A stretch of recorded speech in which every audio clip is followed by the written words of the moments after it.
Lower back లో చాలా pain ఉంది, ఫుల్ లోవర్ బ్యాక్ లో లేకపోతే లెఫ్ట్ ఆర్ లేకపోతే రైట్ లో పెయిన్ ఉంది, మీరు జిమ్ చేసినప్పుడు మీరు జిమ్ లా లైక్ మిస్లొకేట్ అయినప్పుడు పెయిన్ వచ్చింది, లేకపోతే జిమ్ చేయకుండా మీరు 9 to 5 జాబ్ చేసి ఊకే సీటింగ్ ఉన్నా అండ్ కార్ డ్రైవింగ్ చేసిన సో పెయిన్ వస్తే సో నేను ఒక 4 to 5 స్ట్రెచెస్ చూపిస్తా. అవి చాలా లైక్ ఇంపాక్ట్ క్రియేట్ చేస్తాను మీ లోవర్ బ్యాక్ పైన. సో రిలాక్స్ చేయడానికి కూడా హెల్ప్ అవుతుంది. సో ఇప్పుడు నేను 4 to 5 లైక్ స్ట్రెచెస్ చూపిస్తా, మీరు చూడండి. రెగ్యులర్ బేసిస్ లో మీరు ఈ స్ట్రెచెస్ ఇంట్లో కూడా చేసుకోవచ్చు అండ్ జిమ్కి వెళ్ళినప్పుడు జిమ్ లో కూడా చేసుకోవచ్చు.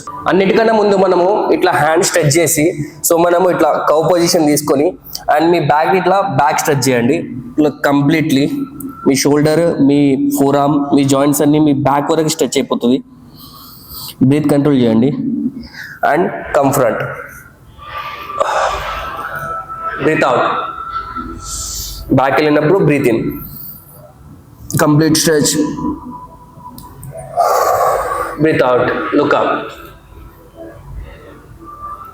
సో ఇట్లా 10 to 12 రెపిటేషన్స్ చేసిన మీకు సరిపోతుంది. సో దీంట్లోనే మనం ఇప్పుడు క్యాట్ అండ్ క్యామెల్ చేస్తున్నాము. సో సేమ్ ఇంతకు ముందు లాగానే ఇట్లా హ్యాండ్స్ ప్లేస్ చేసి సో ఇట్లా. సో ఇది క్యాట్ అండ్ నౌ క్యామెల్. కంప్లీట్గా మీ బ్యాక్ స్ట్రెచ్ అనేది చాలా మంచిగా అవుతుంది. ఇట్లా బ్యాక్ కంప్లీట్గా పుల్ చేయండి upward and then relax, release. Then again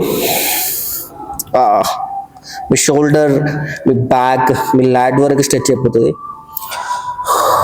ఇది కూడా సేమ్ 12 రెపిటేషన్స్. నెక్స్ట్ వన్ వచ్చేసి ఇట్లనే సీటింగ్ పొజిషన్. సో కంప్లీట్గా సీట్ అయిపోయి like flat in your legs. Then ఒక లెగ్ తీసుకొని క్రాస్ పొజిషన్. సో మీరు ఆపోజిట్ హ్యాండ్తోని ఆపోజిట్ లెగ్ని లైక్ టచ్ చేయడానికి ట్రై చేయండి. ఇది మీ బ్యాక్ స్ట్రెచ్ అండ్ మీ హ్యామ్స్ట్రింగ్స్ మీ లెగ్ నుంచి ఫుల్ బ్యాక్ వరకు స్ట్రెచ్ క్రియేట్ చేస్తుంది, లోవర్ బ్యాక్ వరకు. సో ఒకవేళ టచ్ కాకుండా ట్రై టు టచ్ అన్నట్టు ఇట్లా నార్మల్లీ నాకు టచ్ అయిపోతుంది, మీకు టచ్ కాకుండా try to touch. So opposite same. ఇది మొబిలిటీ క్రియేట్ చేస్తుంది అండ్ ఎండ్యూరెన్స్ కూడా క్రియేట్ చేస్తుంది సేమ్.